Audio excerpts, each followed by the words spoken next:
Thank you. I'm delighted to be here. That was really a great, thank you, Charles. Thank you to the STAN organizing committee, and thank you guys for being here. So without further ado, technical difficulties from the start? I mean, I just reset this.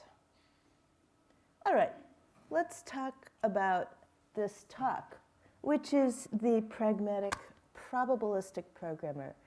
This title came to me right away when they said, you want to do a keynote speech? And what I was thinking of is this book from 1999, which may be older than some of you, I don't know, but it's not older than me. And these are a bunch of points from the blurb.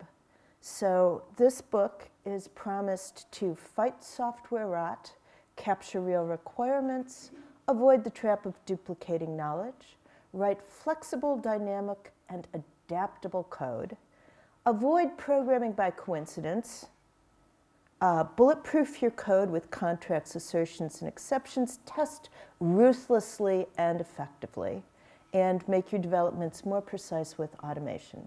So we're going to go through those. Oh, right, but now I have to line up this set of prescriptions with what we actually do. So the STAN developer process, our three main goals, and no Monty Python, okay? Our three main goals are to support correctness, maintainability, and ease of development. And the reason we want to do this is because we are a humble open source project, and we need to keep getting great developers to come and help us make STAN better. So please think about, from this talk, if you feel inspired to become a better developer, becoming a better STAN developer. And so what we require is that all code must be unit tested for its main and edge case behavior. All code should be designed as simply and modularly as possible. And we're using a GitHub process because we have a lot of people working on a lot of features all at once. So when we say ease of cooperative development, what it means is the develop branch of every repository should always be in a releasable state. This means that if you want to contribute to STAN, you go to our STAN GitHub repo, you go to the current develop branch, you check out make a new branch, and you should be at that point ready to go with a working system. It is now yours to break. And ease of development and maintainability, the code should be written for future developers to read, with the aim of a future developer being able to easily figure out how to call a function and know what its return value is. Okay? Sounds really easy. It's really, there's a lot of things here that are aspirational. And the reason I'm giving you this talk is that I do have a lot more experience developing software. I have some experience developing statistical models. I'm evidently an expert in this one spatial model, which has for aerial data. That's a very small piece of what's out there. And so I think some of you, many of you, all of you might be better statisticians, but I think I'm a pretty good programmer. So we're going to talk about programming. And the questions I have for you is, what is a pragmatic probabilistic programmer? So is what I'm going to tell you today useful to informing the work that you do when you're given a problem, you're told what the goal of your analysis is. Maybe you have data, maybe you don't have data. And how does the pragmatic programming precepts, how would that inform your work building a good statistical model and a good working analysis pipeline? Okay? And so, again, I'm going to walk through what I found most attractive in this book. So this book came out in 1999. I read it shortly after. I was working, I'd been at that point programming for about 15 years in a bunch of different situations. And it was probably during or just after the first dot-com boom. So I'd moved through a lot of shops, I'd seen a lot. I had all the hooks to hang this book on, hang this information on. And so I remember this book quite fondly, but I hadn't read it since maybe, 2002 or so. So I went back through it, and I'm lining up what are the blurbs and trying to just give you the highlights, because I think it's still quite valuable. So software rot. The book starts out, and they use the now totally controversial and possibly debunked broken window theory of policing, which is that you don't, it's about neighborhood transiency and coherency. If you're walking through a neighborhood where all the windows are broken, you're going to think, oh, and everything looks crummy, high crime area, beware. That doesn't, and so their translation into software is, if you're working on a project or working with a tool where all sorts of things are broken and nothing really works very well, and you say to the people who are supporting this tool or are working on this tool, oh, I found a bug, and they're like, yeah, I know about that. It gives you this feeling like, okay, this does not matter.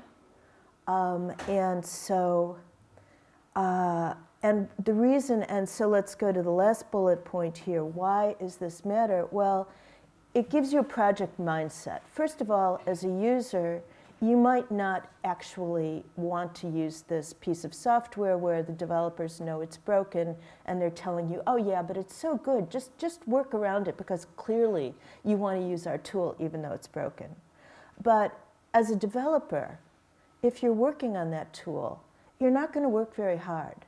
Somebody says, oh, I've got this system. They hand you an assignment. I want this other function. Put this other function into my system. And you see that the code's all kind of nasty and they're known bugs. You're not going to try very hard to build a feature that you know to be correct, efficient, easy to use. Why should you try harder than anybody else? So that's the concept of software rot.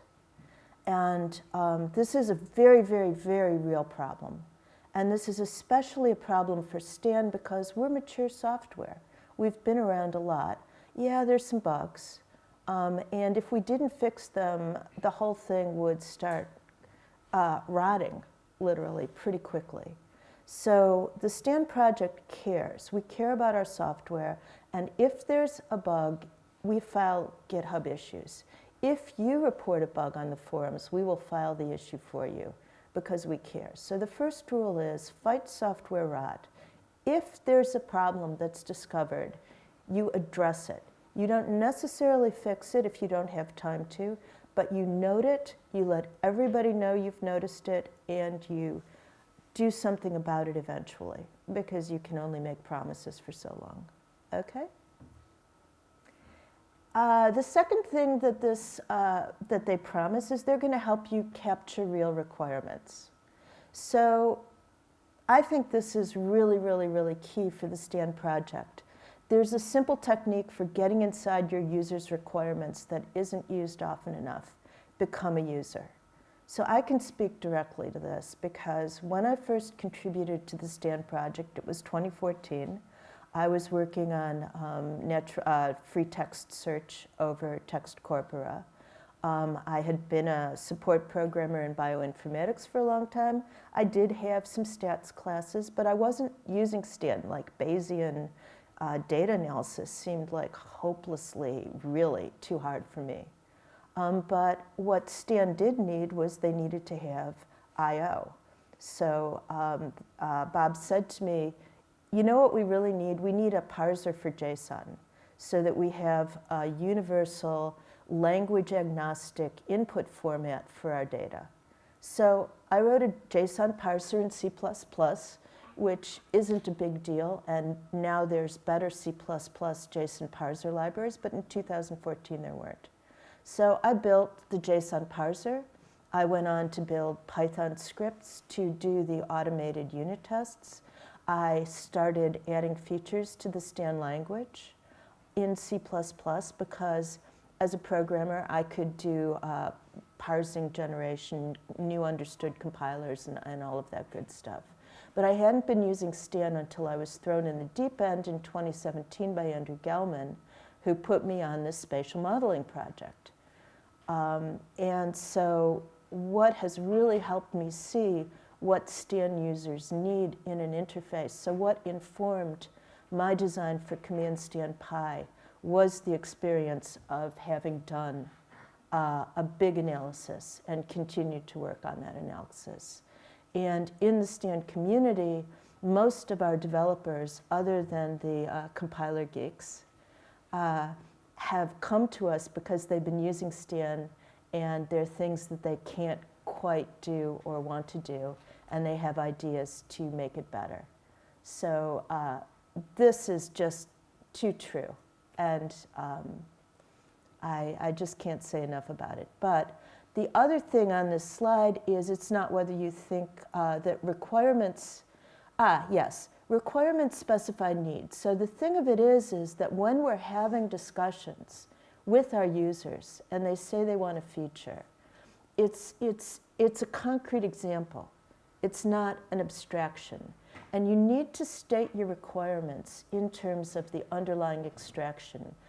Yes, your use case matters. You should be very specific about what your use case is and give us as much information and detail as possible. But at the same time, when it comes to really thinking about what do you want the program to do, if you can put it into a very abstract kind of a statement, that makes it easy to implement, and it's also very useful because what you want might be also what somebody else wants. They just have a different way of talking about it.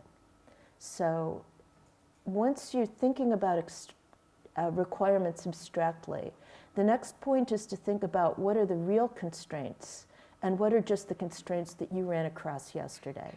I can totally speak to this. I was guilty of getting hung up on a constraint that wasn't a real constraint, and I figured it out last Sunday that I had been banging my head against the wall for quite a long time. So there's a real art to figuring out what you want and to specifying it correctly. And when I say art, I mean art and not really science. So. And the other question in fighting feature creep is, does it have to be done at all? We do spend a lot of time pushing back against people saying, yeah, that's really nice, but we're not going to do it. We don't need to do it. You can do it, if that doesn't sound too hostile.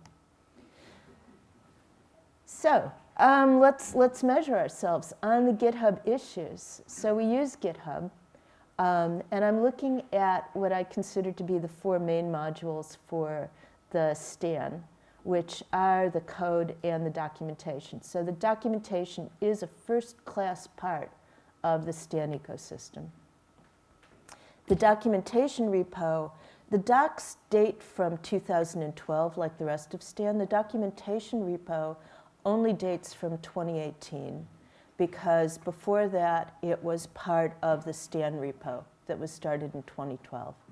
So we moved the docs from long LaTeX files to Markdown files.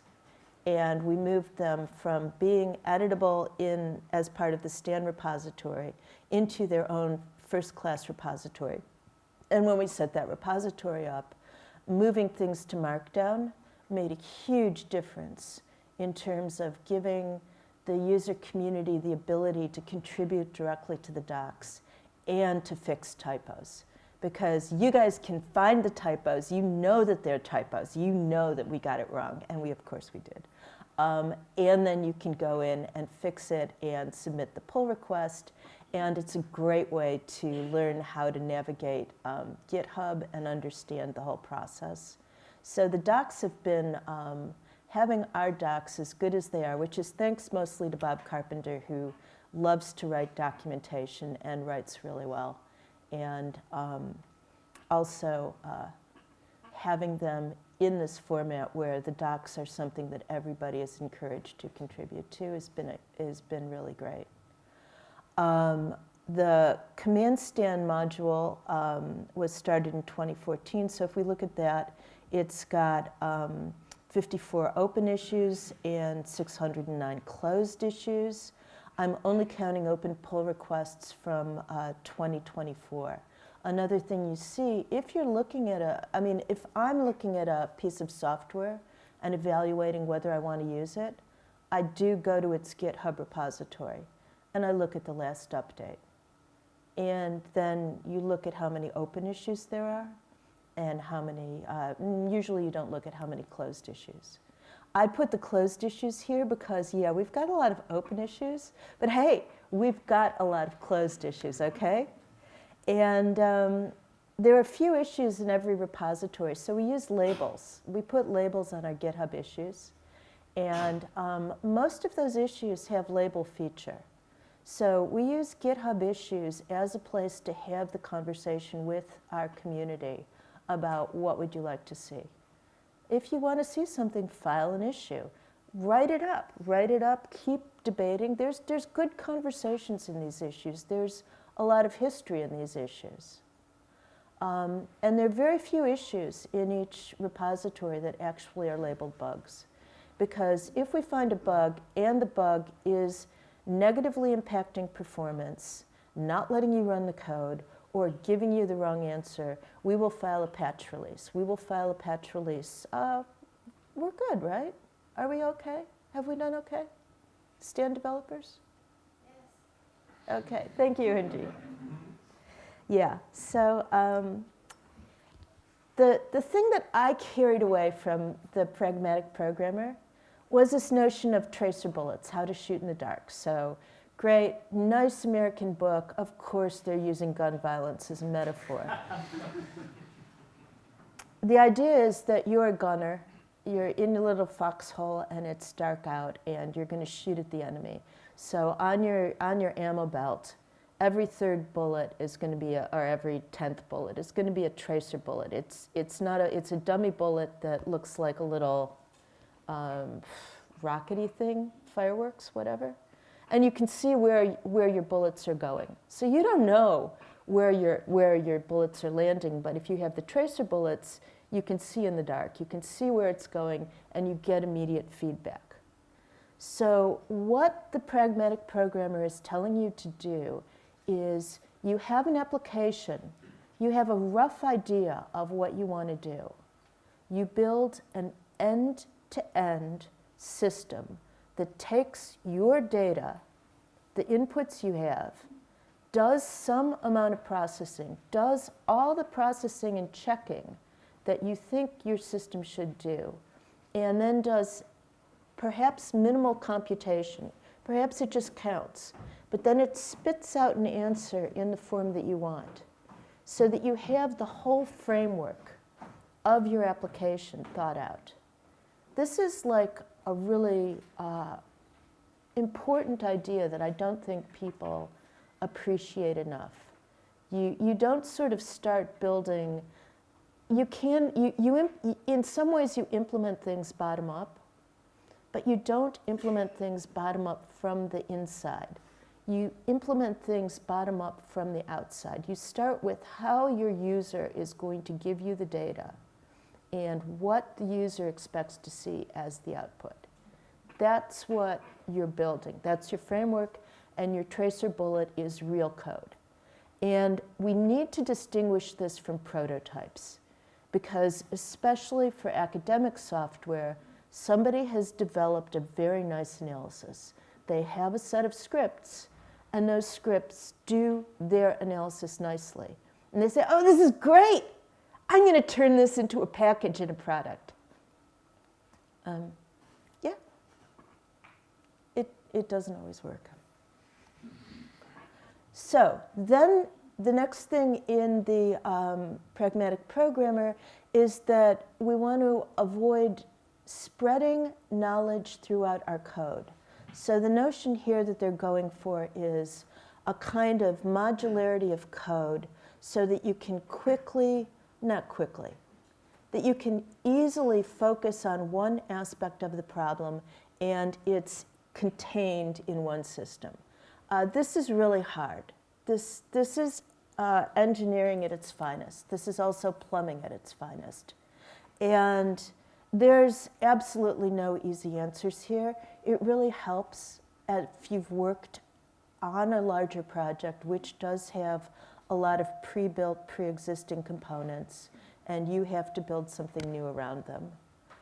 So there, is this giving a weird echo? Anyway,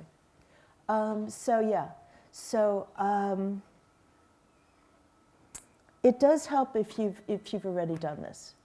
But if you haven't already done this, the way to see how this should be done is to look at some of the very large open source packages. I think that when Bob and I were both coming up to speed on Java, looking at the Java collections framework, there was beautiful code there. So if you find a system written in the language that you want to program in, and you're looking for examples of how to build nice modular code, looking at other people's code helps.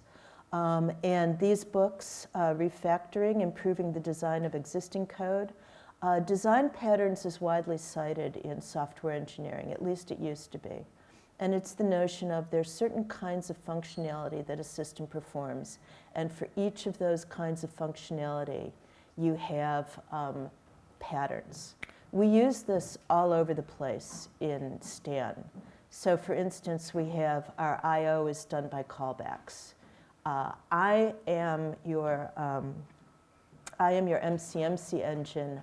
I am about to give you your updated log probability for all of your parameters. I just give you, I have a callback, and that's the writer. I send the output to that writer. It outputs it in whatever format it wants. There's a separation of concern. I do the computation. I give you my results. You figure out how to format it. Those are design patterns. And then for whatever language you're working in, there's probably a book called Effective Programming. I've seen Effective C++, Effective Python, Effective Java. I'm not going to make the R joke. And when they say avoid programming by coincidence and bulletproof your code, by coincidence means that you started, you wrote a function, it worked, you went on. Coincidentally, it happened to work because you hadn't really tested thoroughly everything that was happening in that code. So that's what they mean by coincidence. There's a notion of design by contract in programming languages, which is that you actually assert that these are your preconditions, these are your postconditions, these are your invariants. That makes a contract. The language tries to enforce that. I'm sure there's an add-on package. I know there's an add-on package for C++, but we don't do that. What we do say is that you are going to write any API level function, any function that's callable by somebody outside of your internal package. You're going to have to properly document it. And we're charging each other, members of the team, with the responsibility to make sure that it is properly documented.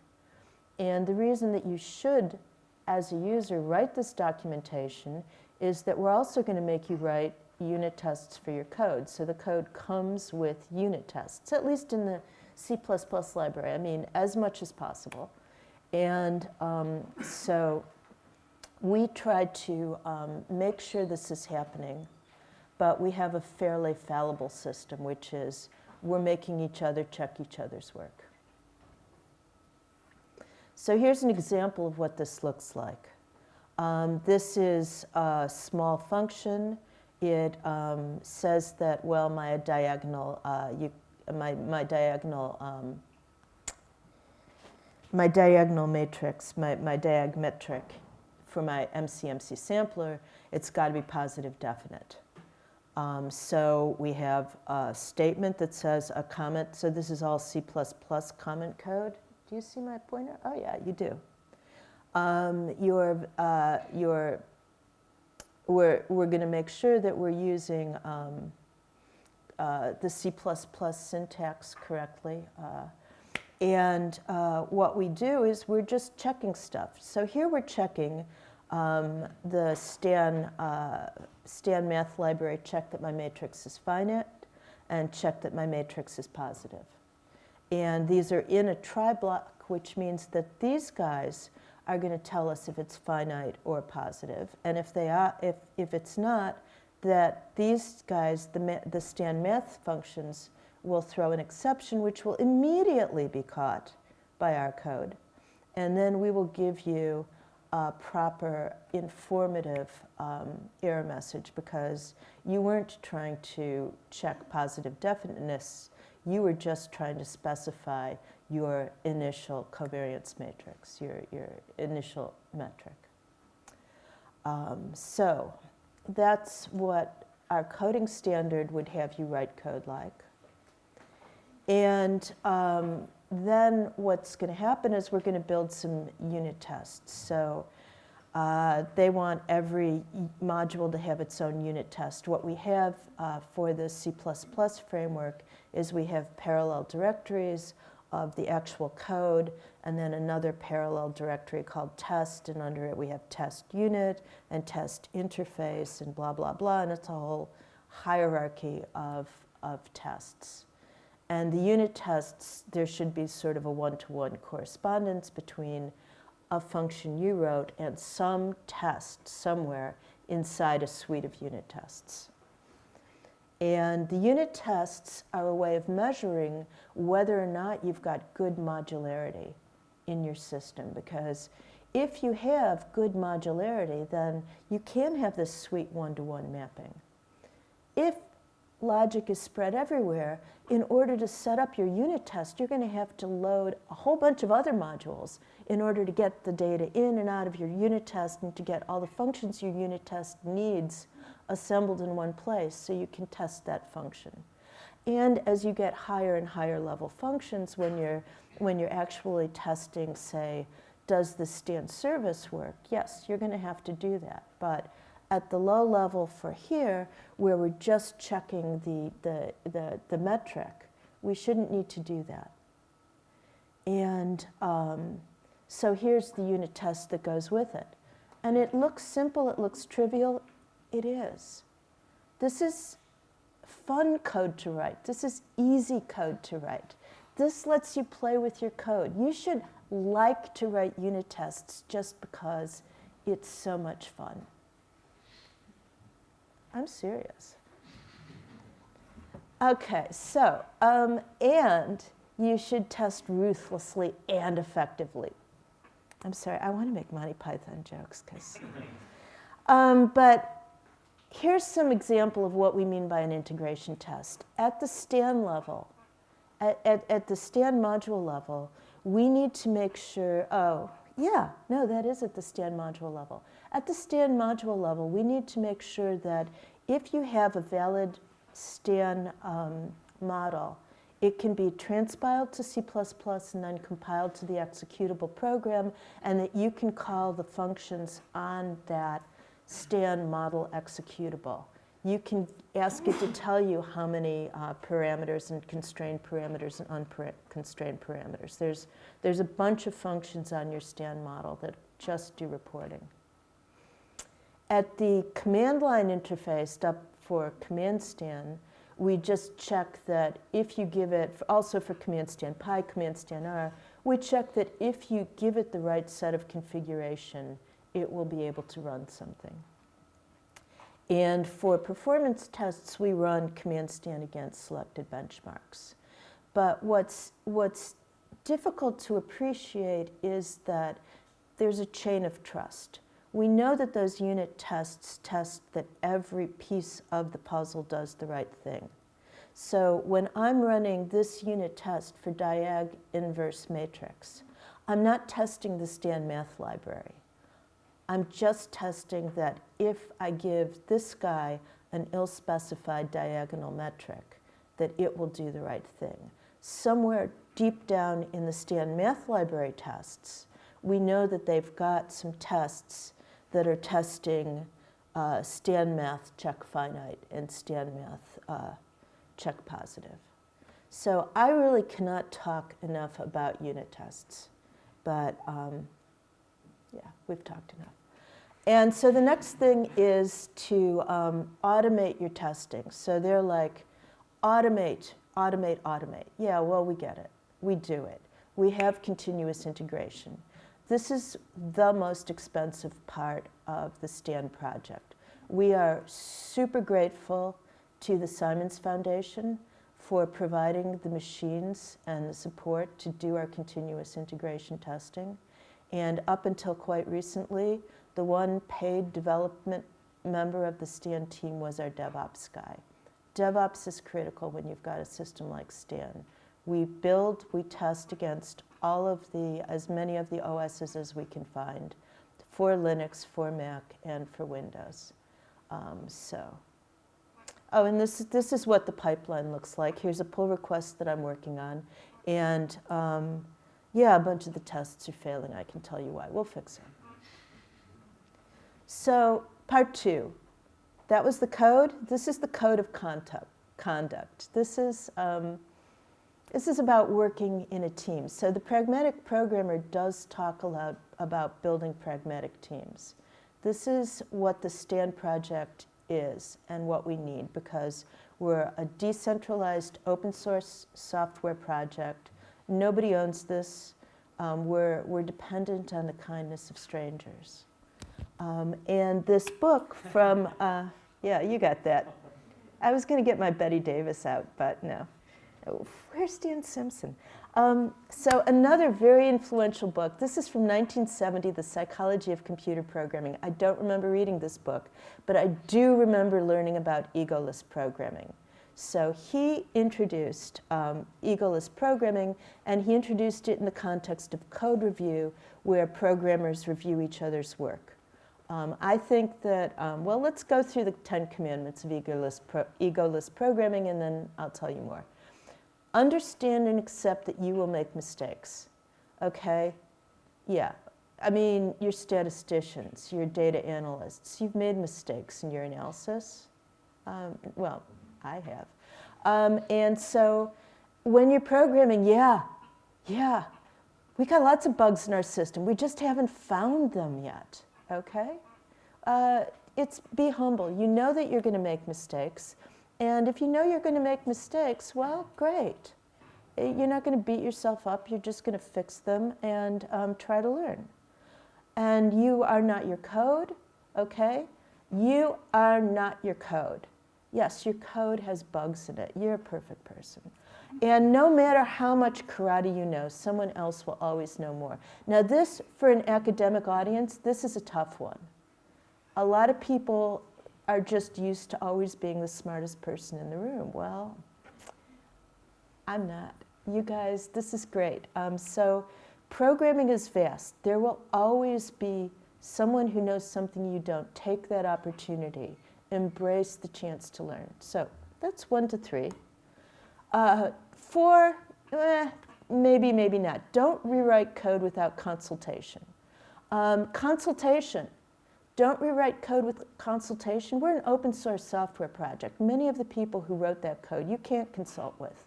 What you can consult with is the GitHub issues. You can trace back. You can go back through GitHub. You can see when that feature went in. You could see what the issues are. You can see what the discussion around it. There might be a very good reason why that code had to be written that way.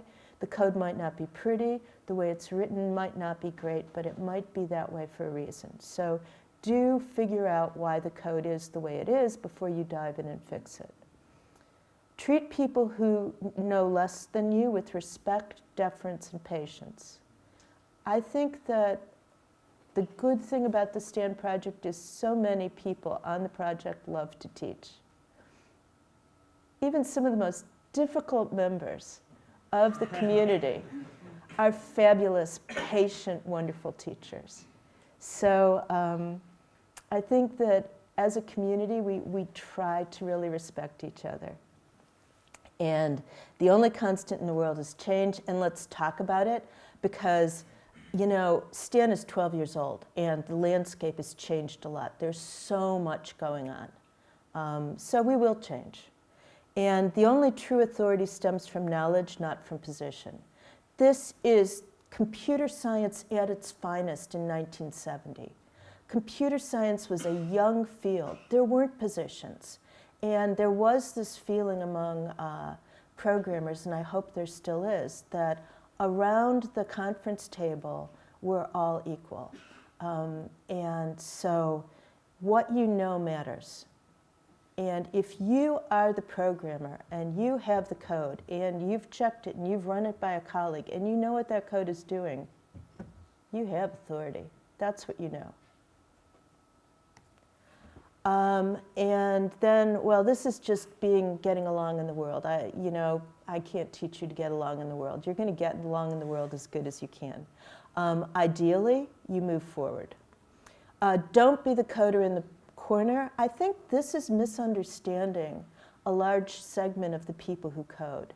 They're in the corner because they're comfortable in the corner and they're not that comfortable out of the corner.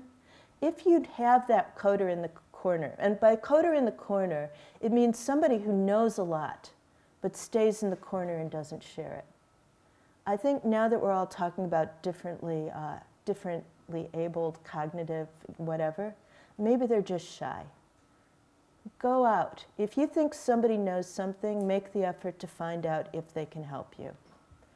And critique code instead of people. Like, this should be everywhere in academia, okay? It's about the code, it's not about the person. So a lot of these precepts are about being able to work with each other to make the code better. And that is number 3, you are not your code, okay? You don't be defensive, they are not their code. You don't put it on them. And this is an example of how this works, where we've got some code review. I wrote some, adding some stuff to command stand, which is not an easy thing to add to because it has a very Baroque sort of existing structure that we have to work with. And so I was writing a bunch of checks, and Brian was reviewing it, and he said, you know what, you can really modularize. You can move logic to different places, and that's going to make it much cleaner, and stuff is only going to be in one place. So this is a perfect example of applying a lot of the precepts of good design and good organization to your code. And that's what code review ideally is going to give you. The Stan developer process here, we have a wiki page. It was last updated in 2020. There's probably a lot of out-of-date information. It's a wiki page. But I circled in red, and I don't think I can zoom in on it, the checklist of the steps that you go through. And for a new feature, what I want to say is that a new feature, you're going to do this multiple times. So I think my point here in this slide was to say, well, yeah, the checklist looks so simple, right? These 3 steps. What are the steps there? You're asking me, you wrote this. Create an issue. Create an issue on GitHub. Create a branch for the fix. 1, create an issue. 2, create a branch. Very important, branch. Always create the issue, then create the branch. 2.C, if you've got the branch and you know it's a bug, then create the test and demonstrate that the bug will actually be triggered by your test while you've still got the bug in your branch. So write the test for the bug fix while the bug is still alive. Then kill the bug. Commit it first. Oh yeah, absolutely. Commit it first. There's a lot. Working with GitHub and working with this, it takes a while. Yeah, absolutely. So then you fix the issue. Okay, so we have 2A, create the test, check that the test works. 2B, commit the test with the thing broken. 3, fix it. Now you've got the test. The test will tell you when it's fixed. Check in your fit. and then create a pull request. The pull request is going to trigger, the pull request, in fact, at the point where you file the pull request, where did we go? The pull request will fire off all the automated tests. So you can say, oh, I know that these automated tests are failing, but I'm really confident about, the code, so please let's start. Well, even if you're not confident about the code, you can ask for code review before all of the tests are passing, because you know that the tests are failing, but you want to get input. So collaborate. Treat your code reviewers as your collaborators. So you kick off the pull request, ask for some code review, and then once you've incorporated all of the fixes and all of the suggestions and addressed all of the code review issues and the testing issues, then you merge the branch with development. Merging with development, that's our goal. That's where we want to get to. So here was a little feature I added a year or two ago. And it was a feature that added 1,000 lines of code and got rid of 500 lines of crap. And the conversation went for 72 turns, 72 commits, and it touched 30 files. This was a minor feature. This was a major feature. Steve Bronder, if he's here, is our hero. He added 21,000 lines of code. The conversation went for 214 turns, and it took 138 commits. And this took like, a year and a half? How much? What's up? Just not to scare anyone, a few thousand of those lines were the outputs of running Pathfinder in CSV files, so we have those in the test again. It wasn't like 21,000 lines of C++. I think it was like 5,000 or 6,000 lines, which is still scary, but not like that scary. Oh, right, yes, thank you, yeah, because when great. Okay, so this is perfect. So the Bayesian workflow in pragmatic programming, I have a lot to say, but I'll try to keep it brief, which is that pragmatic programming is about code maintainability and code robustness. The Bayesian workflow, by the way, I think the Bayesian workflow can go in one of two directions. I think there's a very different workflow for people like Sebastian who are putting big models into production. I think there's a Bayesian workflow for production modeling that is very different from Andrew and Aki's. Let's call out Aki. That their workflow is, which is a kind of a research-centric, developing a new technique, a new model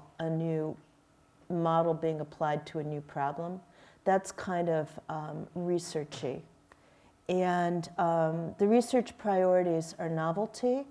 The programming priorities are robustness, efficiency, maintainability. But there's clear similarities here because we do care about doing a lot of simulations and doing a lot of testing, which is a lot of what's in the workflow, and a lot of comparison and a lot of benchmarking, and the use of both real data and simulated data. I'm not so clear about how you specify requirements for a probabilistic program. I think the code reuse through modularization is certainly very, very, very possible. And I think that code review, bringing the concept of code review into stand modeling is key. And we really need to figure out how to do that better and more effectively. Because right now, there are not that many stand programmers who are qualified to be stand code reviewers. So this is a huge challenge. And discussion. It's on you. That's it. Thank you.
Yeah, we will help people, right? If you want to learn C++, contribute features, we'll help you do it.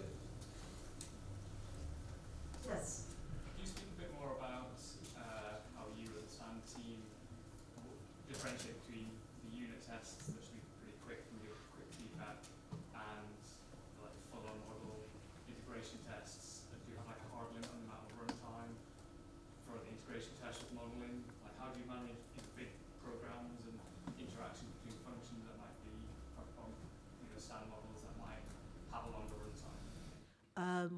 Well, I think Brian might be better, more knowledgeable. There's a bunch of tests that we only do at release because at that point we've got the whole system put together. But those tests will take days, and that's why we have the Simons Foundation hardware available to us. And we have, if you go through the Stan repository, you will see there's about 54 different repos, and some of them are the performance tests. And so we have benchmarks to make sure that this release is at least as fast as the last release. Sean Taltz put together in about 2019. He really stepped up our testing game. So there was a lot of good stuff. Yes? Yeah, I'll just add, Stan's architecture makes this a little bit easier in the fact that we have these different repositories that all depend on each other. So like at the Mac level, it's almost all unit tests. And each level you move up, it's sort of, the blend moves more towards like, by the time you're at command stand, it's probably 90% what you call integration tests, like they're actually running a full program. And so like, depending on where you're working in the Stan ecosystem at any moment sort of makes that decision easier for you, I think. But yeah, it's always sort of we don't, I think, have like a hard rule for what we call what or anything. And because it's software, these concepts are lovely and abstract, but ruling on every case is very difficult. But as someone who's built a lot of the command stand tests that didn't used to be there, it feels like what is called a unit test in command stand is actually an integration test for everything, including the parser, which has its own repository. Can I add something to that as well? Please. So we're probably spending about, if we were buying it on AWS like we were before, it's like $4,000 a month in testing. We've upped the number of tests now that we put it on Flatiron's computers. But just indicative of this, the one point that, as far as I know, there was only a few weeks where we had a bug in how Stan's sampler worked. And that's because we were only running 10,000 iterations of MCMC. And then we're testing, are we getting the intervals we want within Monte Carlo standard error, right? Everything was passing. A user took a very simple model, ran it for 1 million iterations, and said, you're off in the second decimal place. And that was when we were introducing the revised nuts. There was an off by 1 error in the denominator of the acceptance probability, which was really subtle. You needed to run for 1 million iterations. We can't really afford to run all of our models for 1 million iterations. That would just be so expensive every time we did it that we're, it's a real trade-off. Paul. So just, so we have time for a few more questions, but Sean, if you could start setting up. So, what are the policies that code base that you're most in these types? Command stand. Command stand. Oh, services layer? Yeah. Wait, wait. The least is the sort of the current interface to the inference algorithms. I think we could modularize that. What do I like the most? I mean, obviously the Stan math library is just beautiful. What do you think, Bob? I like the language, but I'm biased. Oh, right. Excuse me. I like it all.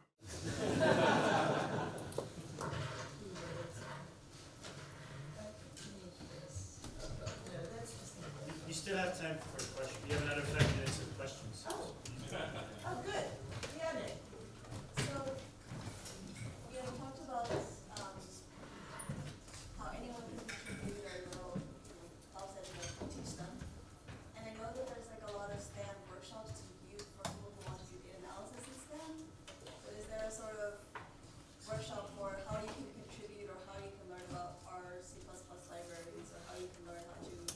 We've talked about that a lot. We want to have hackathons. We need to have a hackathon. We should make a hackathon somehow, and an intro hackathon. Yeah. We tried that in StankCon 2018. We had one workshop, very brief. Did we pick anybody up? Not that I'm aware of. Okay. So it happens. Other questions, Bob? And this isn't a question so much as my summary of what I took away from the Pragmatic Programmer, because Mitzi and I were reading that at the same time. I was moving out of academia into industry, and it was terrifying. I had a multi-million line code base. The thing about coding is you spend a lot more time reading code than you do writing code, and you learn this as you start programming, that it's really, really, really about writing code that's readable for other people to use and modular. But the main message I took away from the Pragmatic Programmer was how to get over your fear. The main thing about this book is you're going to be afraid of this. This is terrifying. You're working in a giant project that thousands or tens of thousands of people use. You don't want to make a mistake. The Pragmatic Programmer is do this and you will be able to cut down on your fear. Okay? And it actually really works. You can break this down into simple steps because you just look at the whole thing, it's way too overwhelming.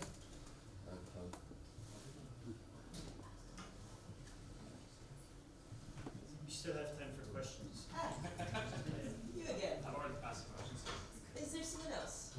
Let's not see the same hands. You. How do I understand the inherent randomness in MCMC for testing? How do you understand that? The inherent randomness in testing at MCMC. And similar in AD, this is not. Well, at the testing level, in the Google Test Suite, you can test approximately equal to. But we do have to kind of round trip it. So you take something that you can work out analytically. You work it out analytically. You then set up the test, and you expect to see the answer to within a certain thing. Because we're not going to do, well, maybe we do long-term frequencies for other things to make sure that we get there. But generally, there's enough simple statistics that if it works end to end for the case that you can work out analytically, then you're good to go because you've tested every piece that makes up that pipeline for the really hard cases, and you're going to trust that the combinatorics work out. But, okay, that wasn't a good enough answer. Continue. No, I was just going to give an example, which is if you look at the MCMC stuff's very complicated, but if you look at our random number generators, those were all written by a first-year undergraduate at Columbia, believe it or not. And he wrote all the tests. So the tests for those are chi-squared tests. You actually know all the quantile functions, so you can turn that for any random number generator, you can turn that into a chi-squared test. So we just run typical frequentist tests on our output with fairly high tolerances. The problem is we don't want too many false positives. So you're always balancing false positives versus false negatives on tests with computation budget. But it's hard. Do you need to set it on siege and see how other things go according to your plan? We don't. We will fix the seed. Right. Yeah. But the part of me think for a different seed you might fail, but maybe not. I think we do a mix. Yeah, there's a mix of that. I have a question.